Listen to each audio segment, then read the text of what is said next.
you're going to pay a price. The question becomes, do you want to pay it early when you're young, you're energetic, you're agile, you don't have a bunch of debt? Are you going to pay the price early or are you going to pay the price later?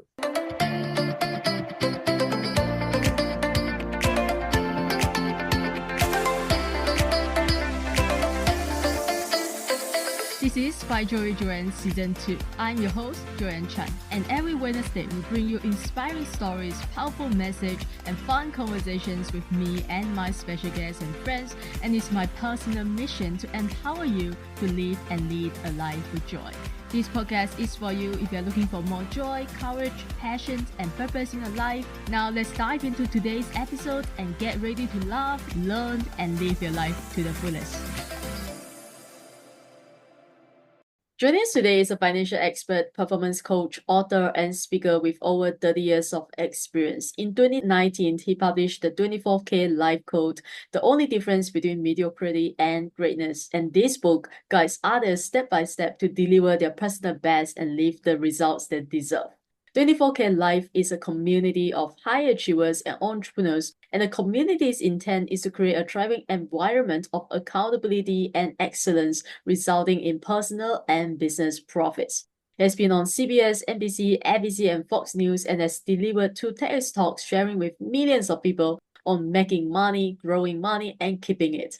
His well-known mantra, master your mind and you will always be free, has enabled him to achieve mental, physical, and financial abundance in his life. And he's here today to empower you to break through barriers, to have a bigger visions for yourself and live out your destiny. So guys, help me in welcoming the one and only Derick Gant.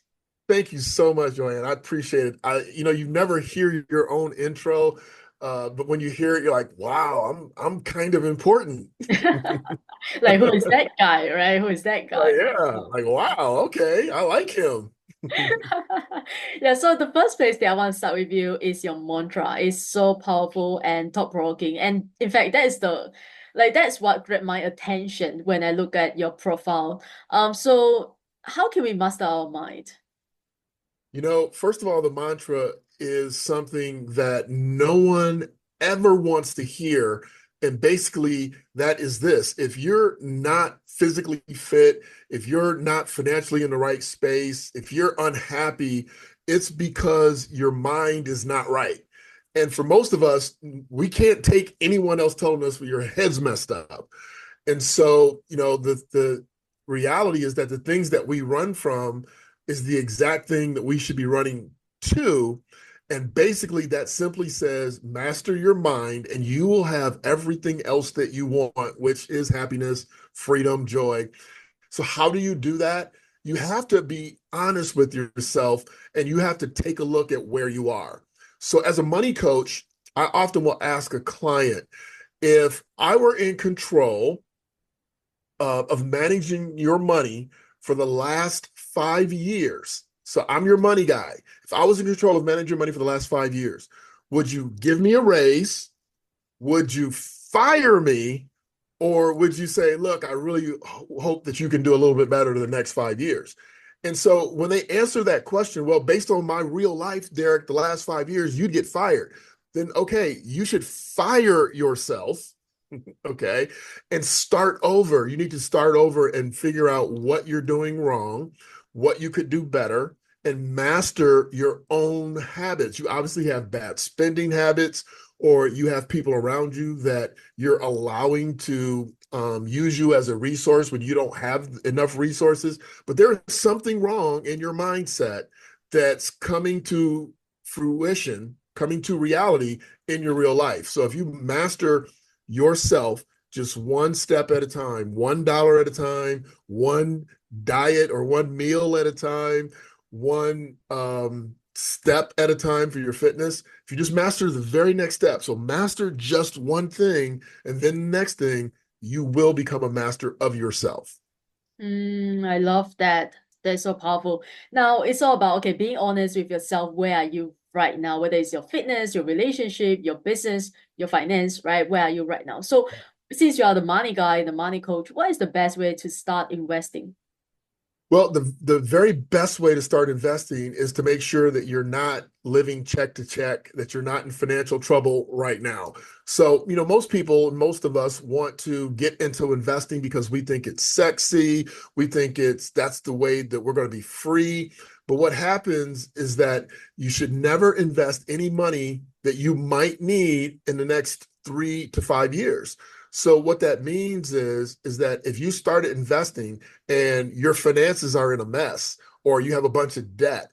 So let's even take a credit card. So let's say you have $3,000 on a credit card. You're paying 20% interest, but you want to invest $1,000. So if you invest $1,000 and you got a 10% rate of return, you're going to get $100. But on your credit card, you have $3,000 worth of debt, paying 20%. So you're paying $600 in interest and fees, but you only gained $100. So where should your mindset be? Where should your energy be? It should be focused on getting rid of debt. So the best way to start investing is to get your financial foundation in really, really good financial shape, meaning you should be revolving debt free. Okay. And you should have 1, 2, 3 months worth of expenses put up in an emergency fund. You should max out your 401k or your company pension, and then you can start investing outside of that. So it takes a while to get to the point to say, yeah, I'm in a position I should really start an investment portfolio, because that's the way it goes. It's not sexy. It's not exciting. There's not a lot of movement. But that's the case with investing. Warren Buffett didn't get the way he was day one. It took him many, many years to become Warren Buffett. So how long did it take for you to become the Derick Gant today? Yeah, so I'll tell you the story, but can I start the story by saying the Derick Gant of today is not the Derick Gant that I'm striving for. I mean, we're always striving to improve on ourselves.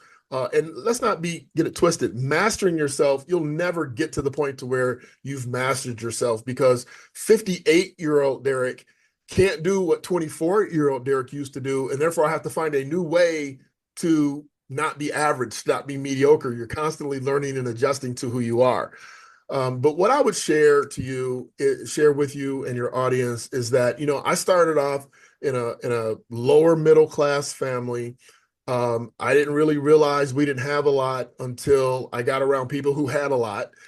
And I worked very hard. I worked hard to get a scholarship to play football in college, so that because my parents couldn't afford to send me to college, my parents struggled to send me to a private school with everything that they had. I grew up listening to arguments about how they were going to pay for my tuition. And that did something to me personally. I felt guilty. I didn't feel worthy, because anytime somebody's arguing over something that they do for you, it makes you feel less than. So I grew up with a money complex. And so growing up, when I got to high school, and I told you I went to a private high school, the guy next to me, the locker next to me, one day we were standing there and he were talking. He's like, yeah, I want to get some new shoes. I want to get this, that, and the other. And he goes, but my dad's going to make me sell my stock to pay for it. He's not going to give me the money. And I'm like, what stock? I'm being so serious, and I'm being very transparent here. I'm like, what stock?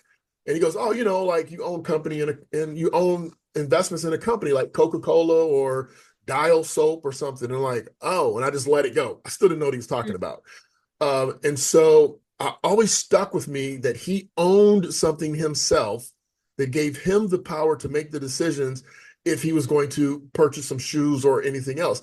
I was beholden until my parents or a birthday or a holiday to get something that I really wanted. I didn't have anything of my own. And so that was the foundation of me being interested in investing. And then as I, matured and graduated college, I went to work for a company, and I was in retail. And so there were days that I worked 12-hour shifts and I was salaried. So I was going to make $30,000 if I worked 10 hours or 110 hours. And I didn't like that at all. I wanted to be paid for my time and my value. And so I started looking at becoming a financial consultant. And I didn't say, let me switch to go be a financial consultant. I actually started looking at any opportunity that would allow me no limit. Sky's the limit on how much I can make as long as I worked hard. Because playing college football and playing sports, I knew I could work hard. I knew I wasn't scared of hard work. So that's who I was. I got married really, really young. I had kids shortly after that. So I think I was 23, 24 when I had my first son, who's now 33. That tells you how old I am. And I was willing to work hard to provide for my family, and I stuck to it.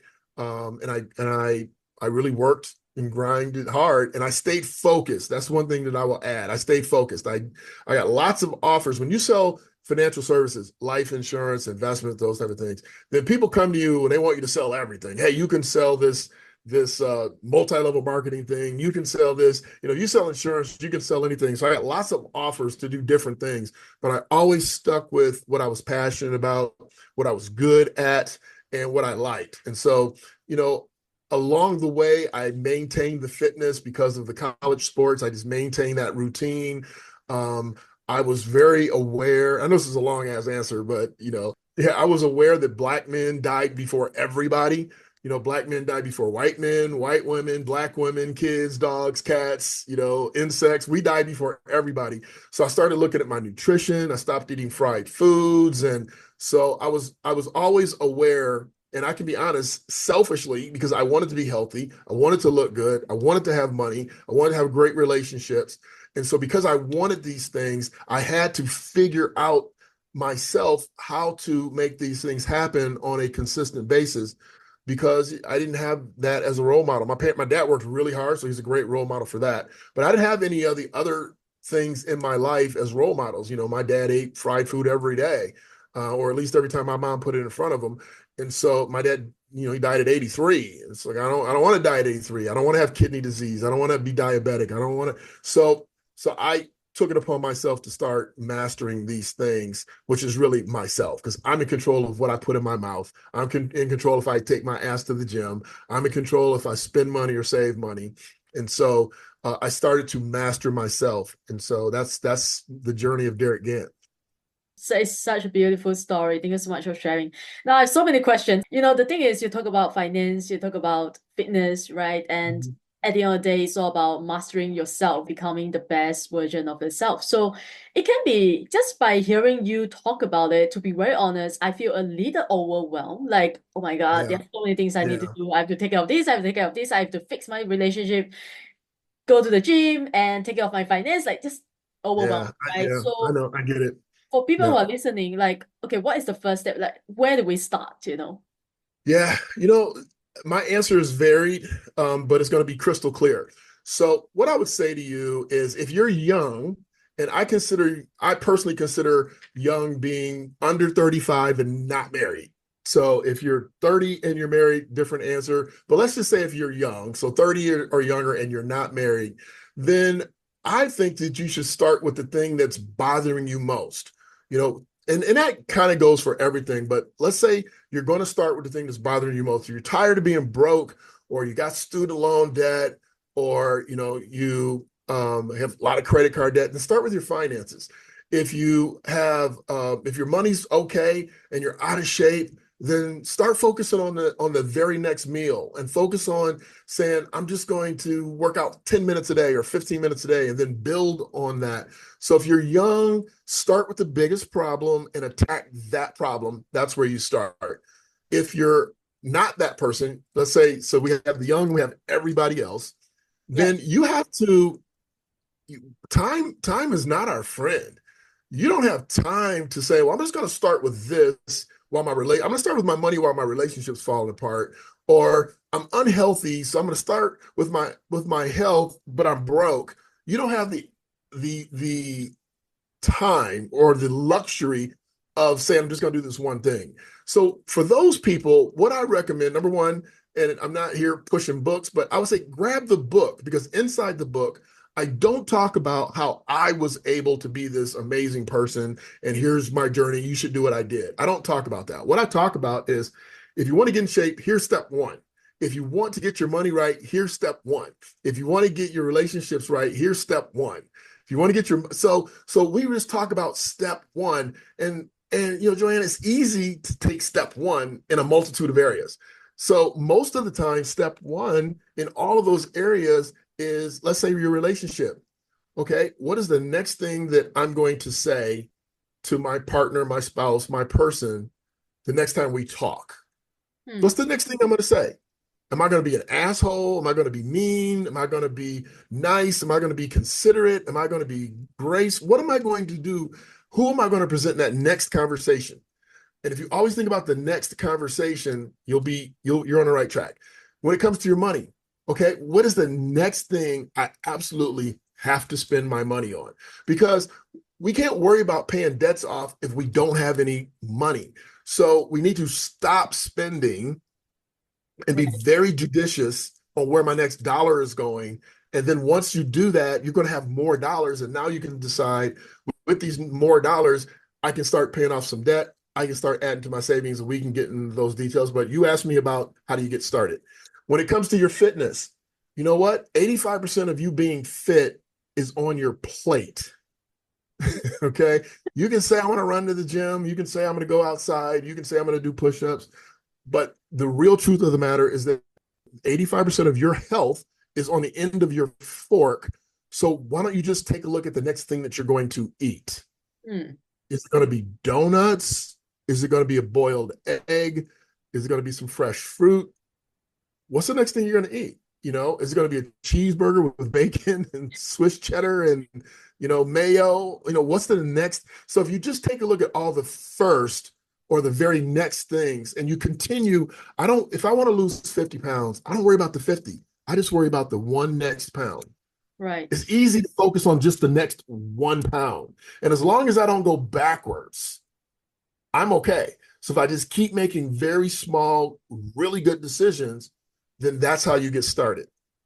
Okay, what if we find ourselves going backwards, like in the downward spiral? What do Yeah. we Well, there's a difference between going backwards and going down in a downward spiral. It's two different things. So, let's just be crystal clear. People are where they are. Derick is where he is right this second because of all of the decisions and choices Derick made. If I'm in a bad relationship and I'm blaming the other person, I obviously agreed to be in the relationship. Yeah. So taking radical ownership is really step two. Okay, so step one was mastering your mind, right? And you'll always be free. Step two is taking radical ownership. So everything's your fault.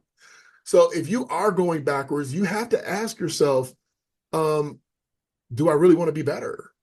And just be honest. I mean, you might not want to be better. If you've been trying to lose weight for the last 20 years, you really don't want to lose weight. You Yeah. follow me? I mean, you really don't, Yeah. because there's so many people who do once they put their mind to it. If you're broke, you really don't, you up to that moment, you can change anytime you want. Up to that moment, you really didn't want to be wealthy or foundationally stable Mm. because you would have made different choices if you truly wanted to. Okay. And so nobody's holding, a knife to your head saying you're going to eat this donut. That's you holding the donut to your head. So to answer your question, you have to ask yourself if you're going backwards, or if you're in a downward spiral. I think that's a little different because maybe you need to go talk to somebody. Maybe you need to get some things off your chest because maybe the thing that you're spiraling about isn't really the thing that's wrong. And so maybe if you attack the thing that's really wrong, then you will stop spiraling. And so at some point, we all need to go and talk to someone. I'm a money guy and I'm a money coach, and I wrote the book because people do need help. They need to hold on to someone that's moving forward and kind of say, nope, we're going this way. We're not going that way. We're going this way. We're going this way. We're going this way. So go find somebody. Every person that's amazing, let's say incredible, they have a coach. Yes. Tell me an athlete that doesn't have a coach.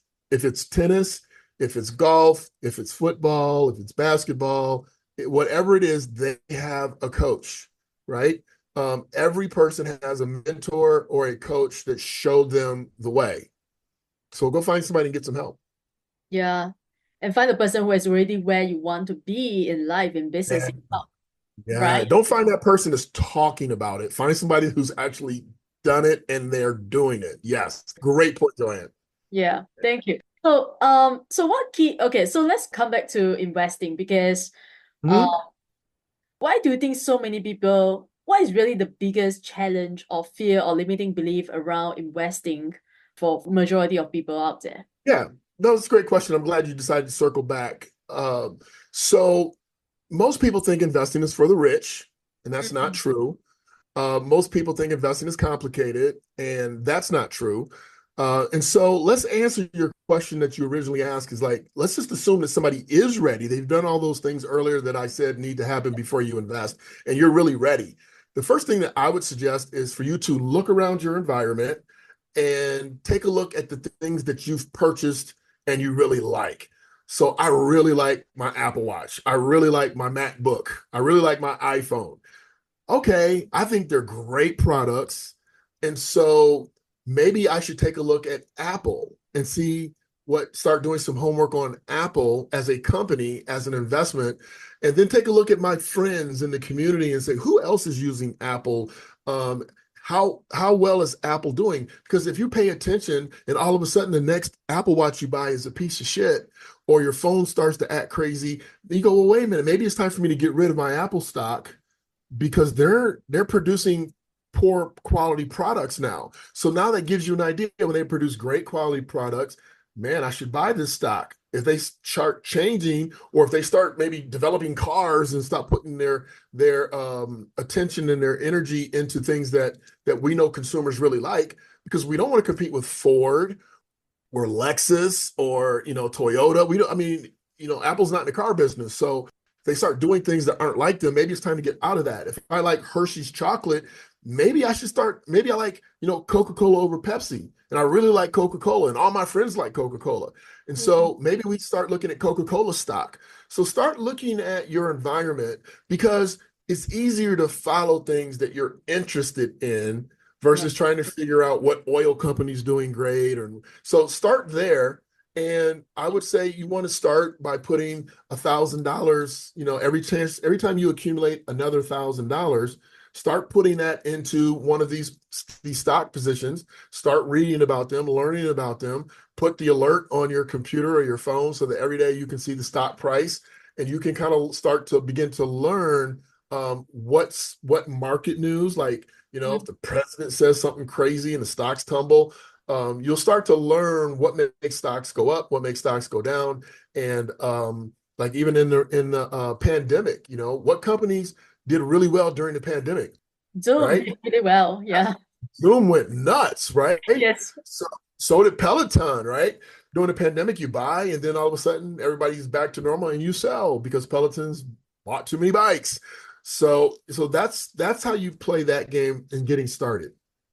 Right. It's interesting because I remember someone told me, was another financial expert. He Mhm. asked me not to buy stocks because I like the stock. Like Mhm. if you like Starbucks, you buy Starbucks not because you like Starbucks. Like that's his advice is not to buy the stock because you like them. Yeah, And what you're saying is like start there. yeah. Like, So let me tell you what he's saying. mm-hmm, Okay, he's saying you shouldn't buy stuff that you like because you fall in love with it, and when it's time when you should sell it, you love it, so you won't sell it. I've had clients do that too, and I'm saying to you that that is a valid point. I understand what he's saying, but if you're going to be an investor, this is business. So let me give you an example. If I invest in Coca-Cola, I'm never buying a Pepsi as long as I own Coca-Cola stock. Never, never. And anybody in my house that brings a Pepsi in, they gotta go. You need to go back to the store and get a Coca-Cola. So what happens is that, this happened with America Online. You're too young to know AOL, but AOL was one of the very, very first internet companies, like Facebook, and it was going absolutely nuts. I had I had a client that we invested $13,000 in AOL. Wow. And within 2 years, it was well over 100 and something thousand dollars. That 13 was well worth over $100,000. So when I told her to sell it, I said, "Hey, it's time for us to sell this." She's like, "Oh, no, no, no, no. You can't sell my AOL. I love my AOL." I'm like, "No, we got to sell it." No, Mm, no, no, no. I love my AOL. We got to sell, I don't want you to sell my AOL. So I finally convinced her to sell half. And over the course of the years, the other half went in the friggin' toilet. And she got mad at me and was like, "Well, why didn't we sell all of it?" I wow. had to I had to twist your arm to sell the part we sold. What are you talking about? Now, as a professional, I had notes, I had letters, saying, "Hey, based on I recommend that we get rid of this position based on, your input, you want to keep it, so we're only going to sell half." So I showed her the letters and she was like, "Oh yeah, that's right. I forgot." But that's why he's telling you what he's telling you, because people, if you absolutely love Starbucks, it's going to be hard for you to sell the stock. But I like to take the approach that, hopefully you are more selfish than being in love with Starbucks. So if they start producing bad coffee, if they start saying racist things, if the community starts, picketing Starbucks, that you'll sell your stock. That's what I'm expecting you to do as a business owner. If you're an investor, you are an investor, you own part of that business. So that's what I expect. And it's easy for you to pay attention to what's going on with something that you like. Okay. Because if you like it, you sure as hell can unlike it. I love that But I, but I, aspect.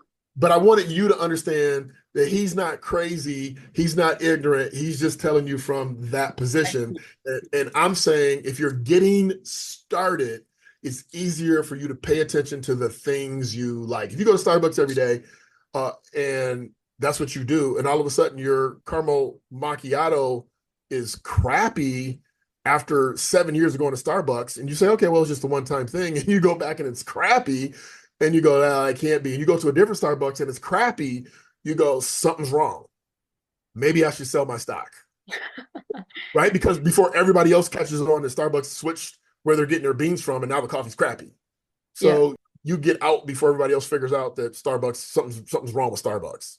yeah, yeah.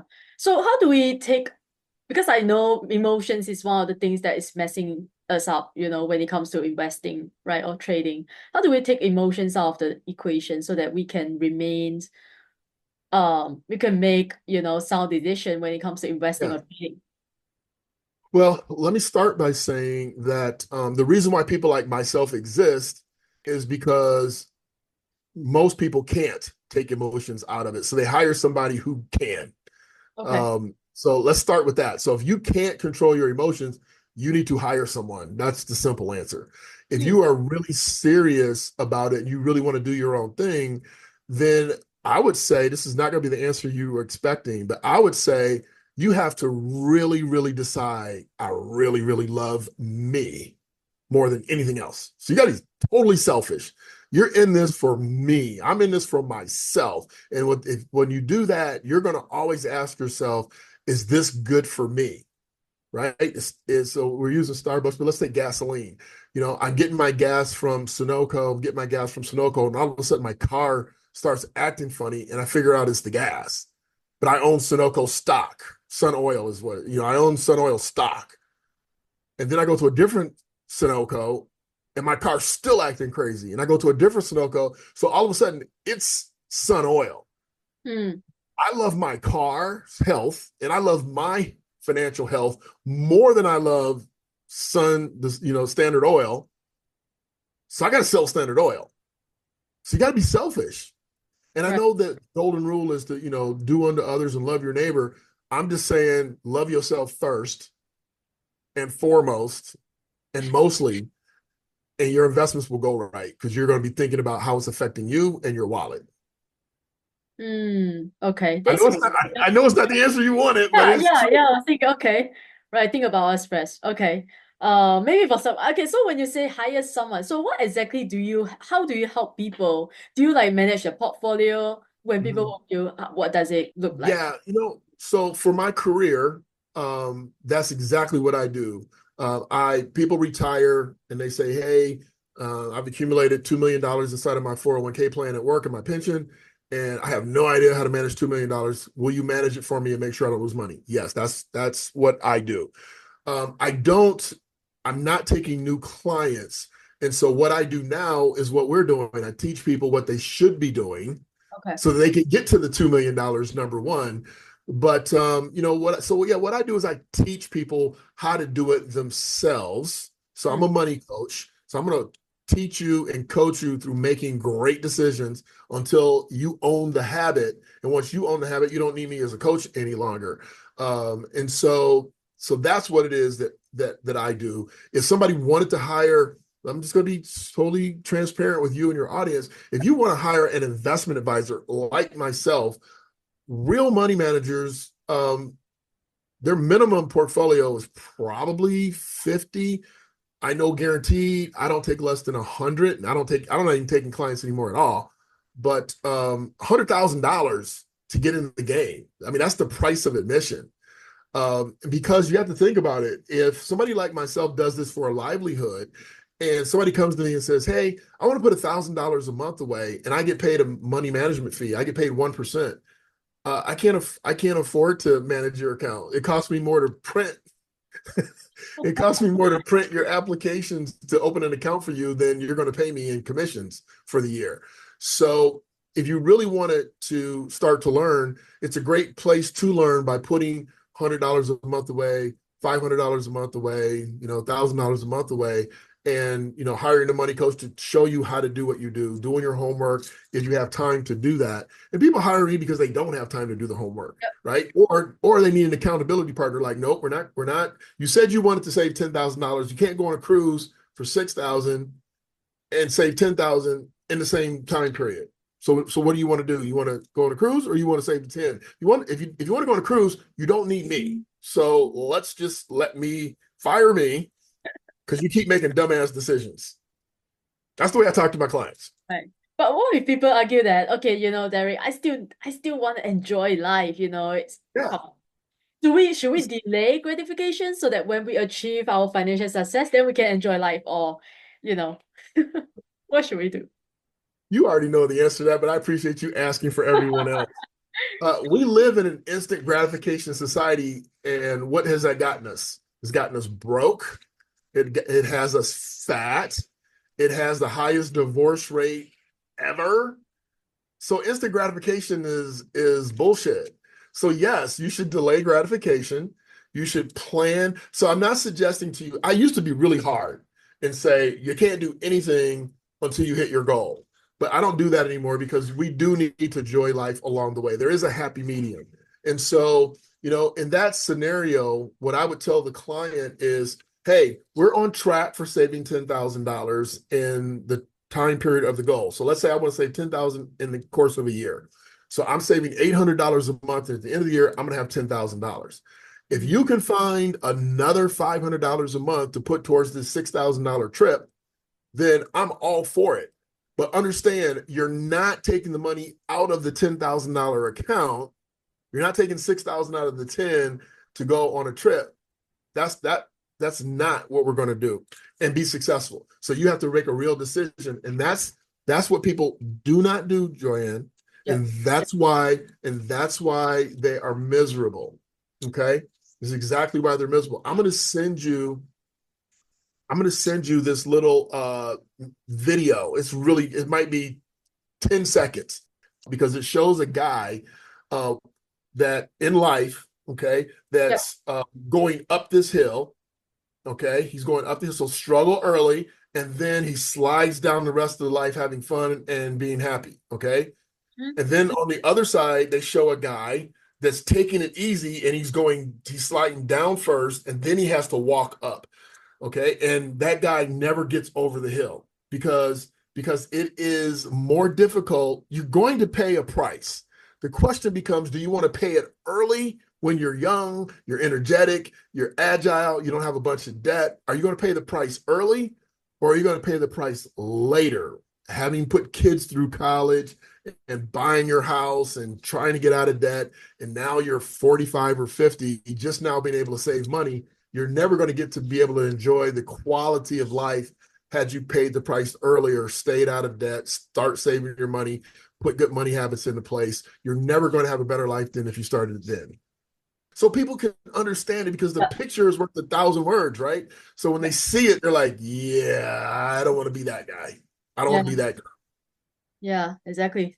So now I want to talk about your community because I think what you have Mhm. created and built is extremely powerful because we all need a community, right? And nowadays Yes. we can't do it. We can't do life alone. And you work with high achievers and entrepreneurs. Mhm. Why do you only work with high achievers entrepreneurs? Or like why are these people are in your community? Yeah, it's really funny. I was listening to Nick Saban, and Mm, Nick Saban used to be the head football coach at Alabama. He was the head coach at for the Miami Dolphins for a while, and he made a statement that explains exactly why I work with high achievers. He said he made a statement that high achievers don't like mediocre people.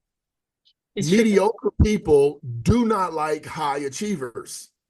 Yes. So think about that. So high achievers don't understand why people are giving half-ass efforts. They don't understand it. They don't like it. They can't do it. They can't relate to it. I can't do that. I can't go there. I can't even understand you. And Yeah. then mediocre people are like, everything comes easy to them. They got it easy. They got it handed to them. Or I'm not going to do all that sweat and work and time to get there. So high achievers don't like mediocrity and mediocre people don't like high achievers. The two do not get along. And so when somebody comes to me, and let's just take a family member. So a family member comes to me and they say, hey, will you write a fitness plan out for me so I can get in shape? I want to lose 30 pounds. I'm like, oh, okay, great. The first few times this happened, it used to happen a lot. It didn't happen anymore. I'd say, okay, write down everything that so take the next week or two, write down everything you eat, and then send it to me. And they'd say, okay. And they'd write down what they ate, right? So do you work out? Oh, I work out every blue moon. Okay. So I would create this full plan. So take this out of your diet, take this out of your diet, add these things and get yourself some supplements. Start with this workout. So I do all this work for free. It's family. They're not going to pay you. And I'd give it to them and they say, oh, this is amazing. I'm going to start this right after my birthday in 2 weeks. Um, and I'm really gonna implement this. And you look at them like, are you frigging kidding me? So what you're telling me is that I'm going to continue to be fat, lazy, and out of shape. I'm going to make the problem worse, and then I'm going to party like it's 1999 on my birthday, and then I'm going to need some time to recover from all that, and then you're going to start being healthy and stay on point. Okay, I get the point. Yes. so that's why I only work with high achievers. And so people are so full of it and they don't even realize, and I'm not suggesting they realize it. They don't realize that they go, I can't tell you how many times I've heard, okay, after the holidays, because I have too many Christmas parties to go to, right? I have too many holiday parties to go to. So I'm going to start this the first of the year. Yes. So yeah. So I started telling people, I'll tell you what, the day you're ready to start, give me a call. And then I charge them. And I charge them. Yes. I mean, if you don't charge them, they will just take it for granted, right? And 100%. yeah, and there's a saying like when people pay, they pay attention. So since you work with so many high achievers and entrepreneurs, what are some of the most common limiting beliefs or habits that block success for high achievers entrepreneurs when it comes to attracting success or business success, financial success? I would say that it's the traditional limiting beliefs that get into everybody's the back of their subconscious. It's like, nothing lasts forever. I was lucky, they don't, high achievers get there because they're consistently doing the right things right.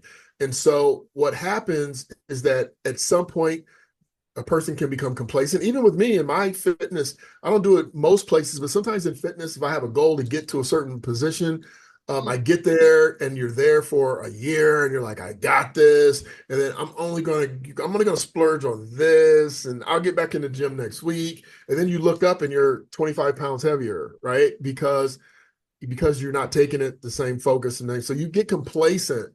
So complacency is the devil. Yep. Right? So that's some of the limiting beliefs. It's changing your habits. It's taking it for granted. It's not being grateful for where you are and what you have. And if you see some of the biggest megastars on the planet, and let's take The Rock for an example. And I'm not saying he's the biggest, but I don't know who is. But let's just take The Rock for example. He has a production company that he calls $7 and a Mule, Mm. right? And the reason why he's called that is so that he remembers that there was a time in his life that all he ever had was $7 Wow. as an adult. We're not talking a little kid, as an adult living in Canada trying to play football. All he had was $7. And so the mule part is he had to work his ass off, hence the mule, right? To get to where he is. And he never forgot or forgets what it took to get where he is, which is why he continues to grind and grind and grind and take every movie and take every opportunity to self-promote because he doesn't forget what it takes. But a lot of us, and I use the word us because I get caught in these traps too, you get complacent. You're like, oh, I've arrived.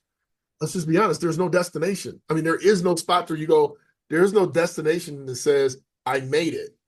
Yeah. I'm, I'm making it if I keep doing what I do, right? If I keep being honest, if I don't steal from people, if I keep eating correctly. So it's not a given, but that's what I would answer your question as. Yeah, and I can relate because I am a high achiever, so I know. But to me, it's a problem that I think is that for us, it's never enough. Like we'll never arrive, we will never Right. arrive. It's like, what is next? Yeah. Okay, now I got it. What's next, right? So there's no destination for us, which is why we are most people. I mean, sometimes I'm not happy because I'm just looking like keep chasing the next thing and the next thing and the next thing. It's never Right. ending, right? Yes. So what do you do? So, and I had to do this too. So I had to do the exact same thing that you're talking about, or I had the same issue. But what do you do to find joy along the way? That's to me what the key is. So what do you do? Because you're not, so you say, well, my goal is to make $100,000 and you make $100,000 and you go, oh, okay, that's it. So, okay, I need to make a quarter million, right? And so you just keep pushing to the next thing. And so what I've learned is that I had to, now I'm 58 and I've only been doing this for 6, 7 years, meaning I've only been finding happiness or Mm. making sure that I found happiness along the way. So what do you do to find happiness along the way? Or are you there? Are you looking for happiness along the way yet? This is a good question, which is why, this podcast is called Find Joy with Joy. And basically it's about finding happiness, finding joy, right? Yeah. So I would not say I mean podcasting is my joy. Like this is my Okay. journey, this is my business, this is what I'm enjoying doing. And I would say podcasting, that's it. Okay. But don't get it twisted. Right? Mm, Let's not get this twisted. So now we're doing some coaching.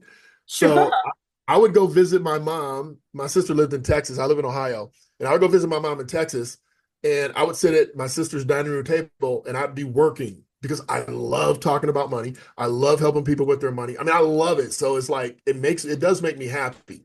But what I realized, and I had to actually hire a spiritual coach for this, I had to realize that you need to find some other alternative joy, okay, outside of your business, outside of the podcasting. So, for instance, I do Spanish on Duolingo. I started taking dancing lessons. Um, I will force myself to get up away from this amazing workspace and go outside with no shoes on and just walk in the grass every once in a while. Just little, they don't have to be expensive things, but you do need to find joy. And your podcast is about joy, and your work does make you happy. So I relate to you 1,000%. But since I'm so much older than you, I'm going to say to you, make sure that you find a couple other things that bring you joy and incorporate those things. Like I didn't know I can't dance, which is why I take dancing lessons. I can't, but I enjoy the fun along the way, right? Tripping Yeah. over myself, practicing all by myself. I'm trying to, I'm watching the YouTube video about the merengue, trying to practice the moves. I got tape on the floor. But I have fun for those 20 minutes, so So that would be something I think that we all need to continue to work on. So along the way, and I'm sure you're stealing ideas from other guests that you're interviewing. Yeah. And can I ask you one last question? Anything. Okay.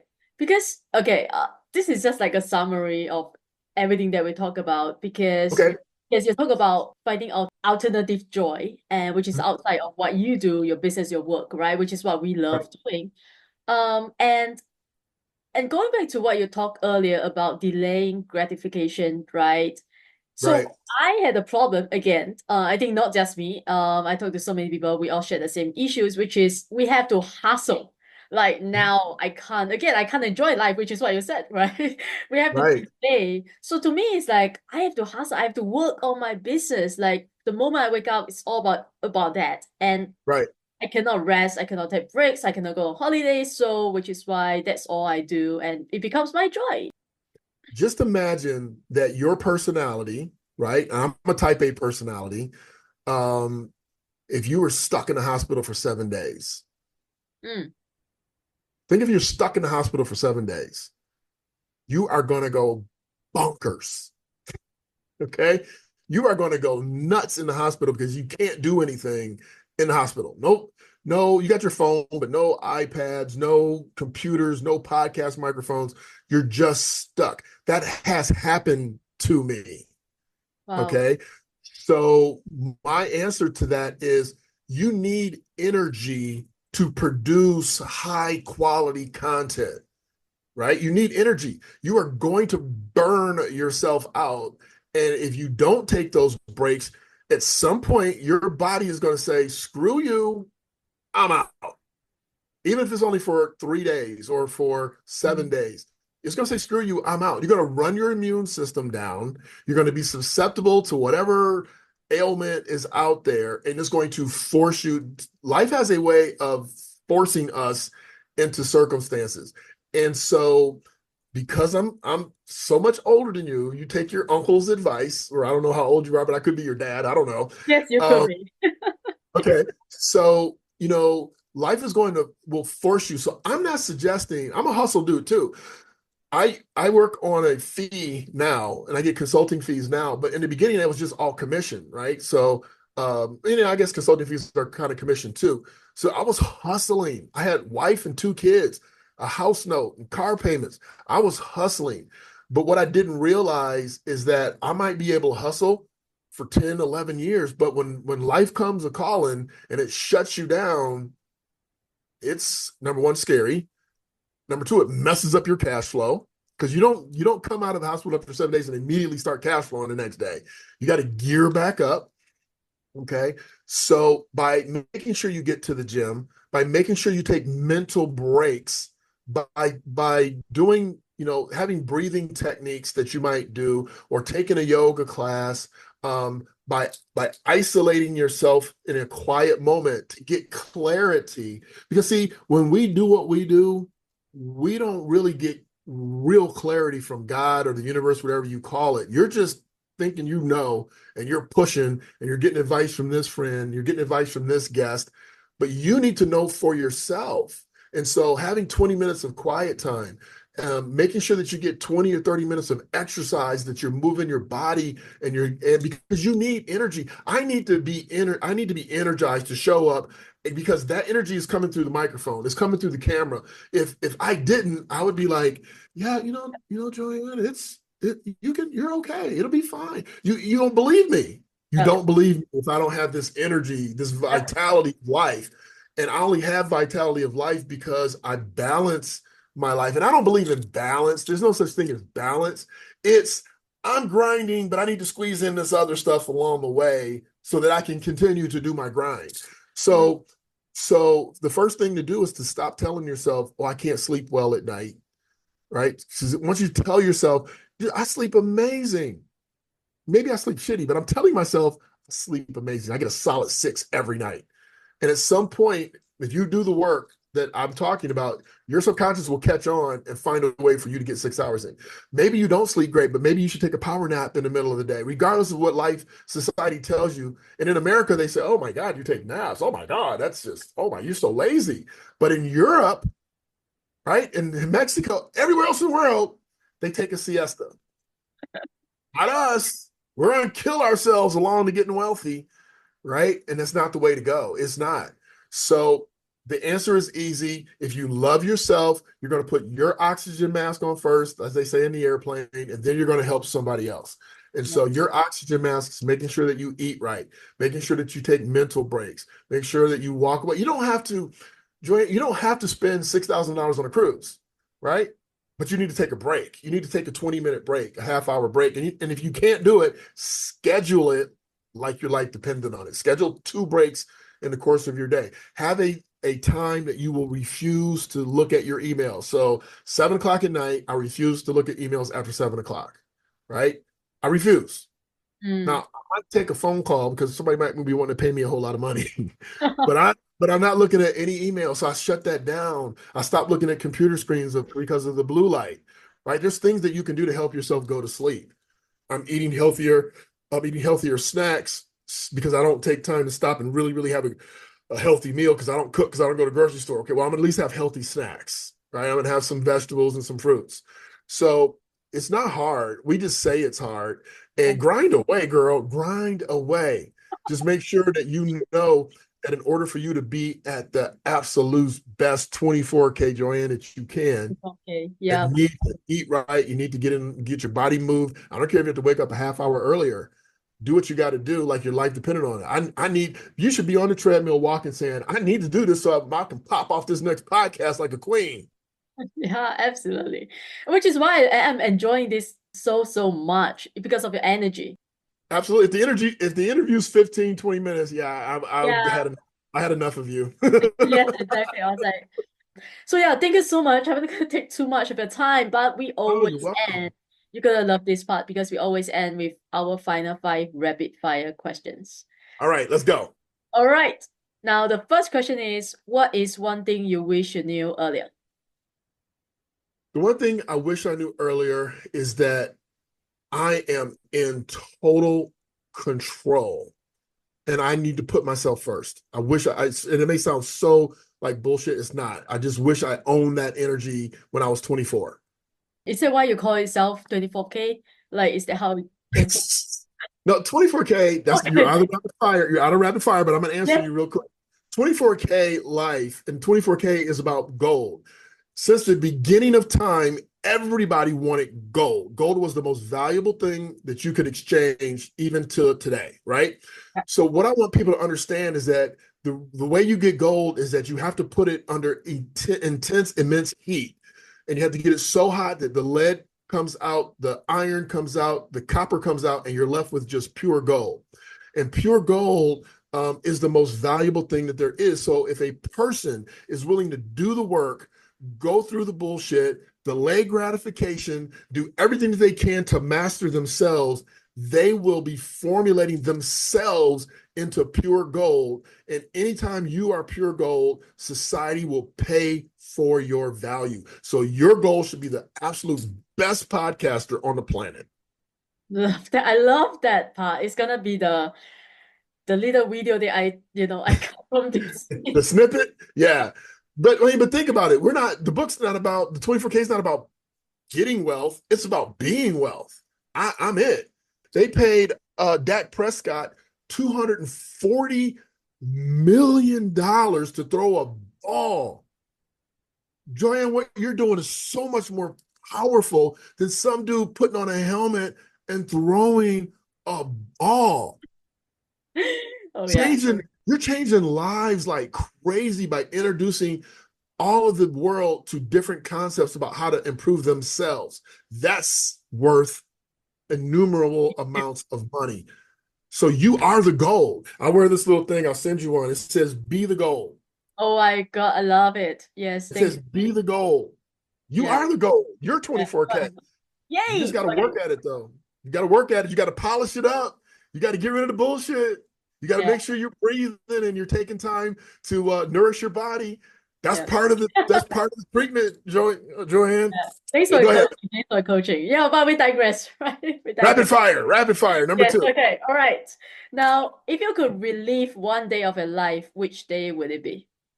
if I could relive one day of my life, um, I would pick, that's a really great question. One day, you get one day for a do-over. I would, I'm trying not to say my first marriage. I was Oh, really, it's not because of her. She's amazing. It's because I didn't know myself. I mm, didn't know who Derek was. Therefore, getting together with someone else, um, now you got two people who don't know themselves. But if Derek today married her back then, oh, we'd be amazing, amazing. She's an amazing person. I'm So sure. I would say that would be that yeah, that day. Oh, And that's not beautiful. because of her. Not because of her. But that is beautiful. You should send this interview to her to listen, or maybe just this part. She'll be, Yeah, she will yeah, love it. yeah. All right. We're good friends, so she would understand. Yeah. Next question. If you could master one skill you don't currently have, what would it be?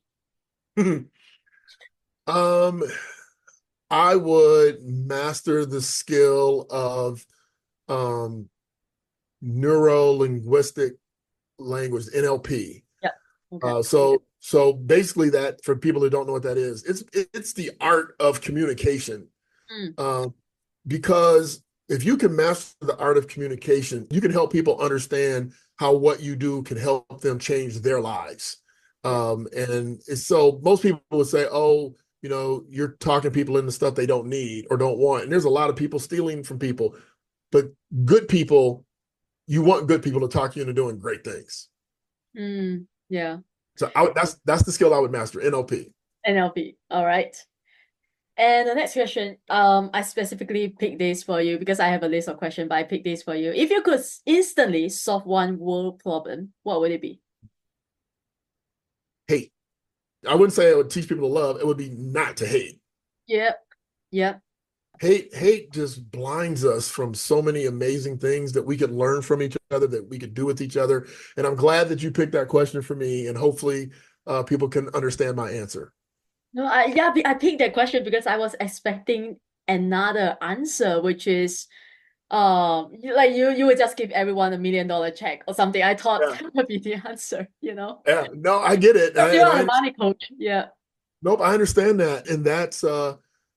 It sounds good, but studies have been done uh, in certain small pockets where they gave a bunch of people, like poor people, Yep. like $100,000, and they gave them money in a house, and they all lost it because they didn't know how to manage it. Right. Right? That's why lottery winners go broke. 85% of lottery winners go broke. All of 85%. Mm, So money isn't the answer. money The isn't answer, the answer. answer really is love. But if we can say don't hate, if we can start with Yeah. don't hate, I'd be happy. Yeah, if you love yourself and love yourself first, don't forget to love yourself. Gotta love yourself first. Absolutely. Yeah. All right, the last question is what brings you the greatest joy? Man, I would say outside of the traditional things like seeing my kids win and doing well, I would say that what brings me the greatest joy is somebody who takes my advice, implements my advice, and I bump into them 3 years later and they go, "Oh my God, everything that you told me worked perfectly." That makes me feel like a god. I'm sure, yeah.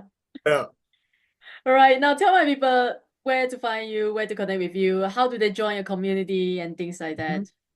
Yeah, love for them to join the community. So if you go to, if they go to DerickGant.com, and it's DerickGant.com, everything that I do is there. So the mobile app is there. The mobile app is where we house our community. And you need your own community, because if you go into a Facebook group, or if you go into a name brand Twitter group or one of the bigger groups, they censor what goes on in those groups.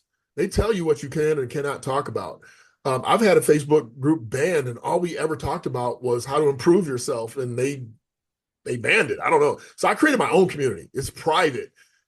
Only members inside the community get to join and get to talk to other community members, and we all are like-minded, and we're all supporting each other to be greater. Yeah, beautiful. I love that. Yep, all about community. Now, guys, I know you learned a lot from today's episode and you are feeling empowered and motivated right now. So go follow him, go to his website. I will put all his link in the show note below. Thank him for coming to our show today and tell us what is your biggest takeaway. Don't forget to like and subscribe so you never miss another episode coming to you every Wednesday. And I will always leave you the same way as I leave you with every other episode. Show up. The world needs you and you need you. Thanks for listening, and I wish you all a joyful and amazing day ahead. Bye, Derick. Thank you so much. Bye-bye. Thank you. Thank you again for tuning into Find Joey Joanne podcast. If you enjoyed today's episode, take a screenshot and share it on your IG story and tag _podcast so I know you are listening. And leave us a positive review on Apple Podcasts if you haven't already done so. And remember to hit the subscribe button whether you are listening on Spotify, iTunes, Amazon Music, or any of your other favorite platforms. If you love what we are doing and want to become one of our sponsors, you can send me a DM to connect.